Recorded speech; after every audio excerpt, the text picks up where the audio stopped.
कोई पूछ सकता है? क्या संदेश देना चाहते हैं? हमारे पार्टी के जितने भी नौजवान साथी हैं, गांव गांव में घूमकर केवल चौपाल लगाकर लोगों को मोदी जी की नीतियों से रूबरू करा रहे हैं कि देखो तुम्हें लूटने का प्रोग्राम मोदी जी ने कैसे बनाया।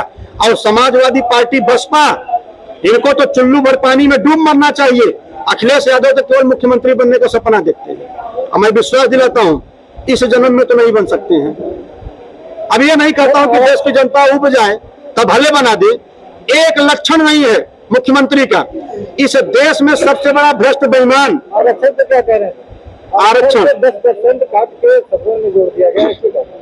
देखिए, मोदी जी कहते हैं हम पिछड़ों के बहुत बड़े हितैषी हैं, हम चाय बेचने वाले हैं। तो मोदी जी से मैं एक सवाल करता हूं, अगर चाय बेचने वाला इस देश का प्रधानमंत्री बन सकता है तब कुल्हड़ बनाने वाला कुम्हार का बेटा विधायक और सांसद नहीं बन सकता है? बोलिए। बिल्कुल बन सकता। तो मोदी जी तो भाई इनका तो आप जान ही रहे हो, ये केवल जुमला देते हैं। पिछड़ों को कहते हैं कि मैं तुम्हारे हितैषी हूं, आप पिछड़ों के हितैषी हैं। तो आपको नहीं पता है कि प्रदेश में पिछड़ों की आबादी 52% है, तो 27% से आरक्षण बढ़ाकर 85% कर दो, मत 52% करो। आप बताओ 10% आर्थिक आधार पर सवर्णों ने कभी देश में आंदोलन किया कि मुझे आर्थिक रूप से अलग से आरक्षण चाहिए? किसी ने कोई आंदोलन नहीं किया, लेकिन मोदी जी ने उनको दे दिया।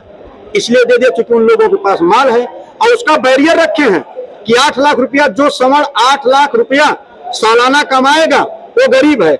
8 लाख का मतलब 72 66,000 रुपया महीने कमाने वाला सवर्ण गरीब है और 30,000 35,000 रुपया महीने कमाने वाला फॉरवर्ड क्या है, पिछड़ा दलित क्या है, अमीर है। ये उनकी नीति है। वो कहते तो हैं हम पिछड़ों के हैं, लेकिन पिछड़ों के हितैषी नहीं है। पिछड़ों के हितैषी होते तो इस देश को चलाने के लिए 90 सेक्रेटरी हैं जो इस देश की आर्थिक व्यवस्था को बैलेंस करते हैं। ये मैंने नहीं कहा, आपने देखा सदन में राहुल जी ने भी कहा। मात्र 3 सेक्रेटरी ऐसे हैं 90 में से मात्र 3 पिछड़ी जाति के हैं और 5% से भी कम है। आबादी आरक्षण हमको दिया गया 27%। आप बताओ, चले जाओ सुप्रीम कोर्ट में, आप देखो 27% का आरक्षण कितना है, कितने आपके जज हैं वहां पिछड़ी जाति के? इक्का दुक्का तो ज्यादा कर दिया, मिलेंगे ही नहीं। आप चले जाओ यूनिवर्सिटी में, आप देखो professor, assistant professor, additional professor, vice chancellor कितने पिछड़ी जाति के हैं। आरक्षण तो है 27% का। कहीं दिखते हैं? कहीं नहीं दिखते हैं। बाहर मत जाइए, यही अम्बेडकर नगर ले लीजिए, चले जाइए मंडल मुख्यालय तहसील ब्लॉकों पर चले जाइए, स्वास्थ्य विभाग में चले जाए, थाने चौकी पर चले जाए, किसी थाने बुलडोजर के नाम से जाने जाते हैं। क्या जो बुलडोजर चल रहा है क्या सही चल रहा है? सही देखा भाई, बुलडोजर चलाइए, हम नहीं कहते हैं।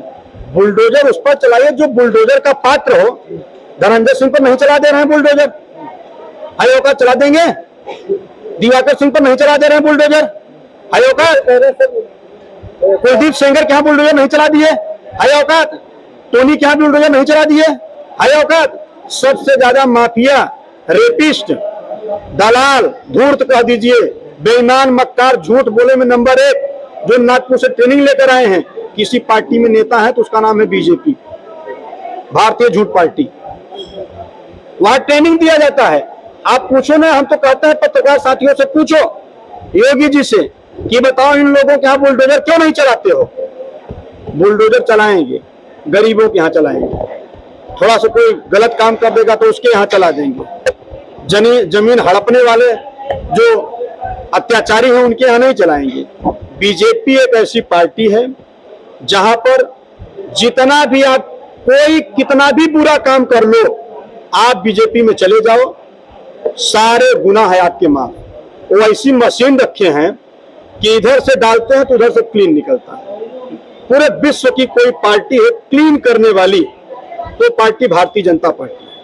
अब भारतीय जनता पार्टी के मंशा को लोग समझ गए हैं और इंडिया गठबंधन के भी मंशा को लोग समझ गए हैं। भागीदारी पार्टी एक बड़ा विकल्प बनाने जा रही है, एक बड़ा मोर्चा बनाने जा रही है और भागीदारी पार्टी देखिएगा अपने दम पर चुनाव जीत कर दिखाएगी। दर्जनों सीट मार रहे हैं, इनको पता नहीं है। इंतजार करिए समय का। क्या कहना चाहते हैं?